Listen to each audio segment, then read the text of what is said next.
I'm Nicolene from Let's Revamp Property Styling, and today I'm going to talk to you about what to do in a bedroom when you've got an unused corner or nook.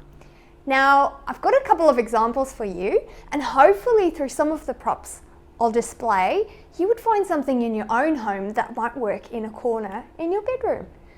Now in this example, we opted for a beautiful marble console. We chose this specific console because it had a black steel base that worked really well with the beautiful framed artwork that has a black frame.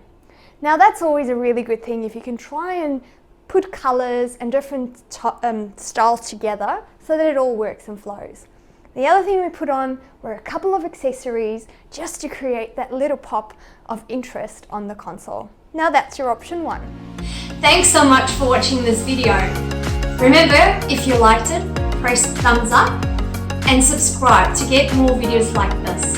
See you next time for more fantastic home improvement tips.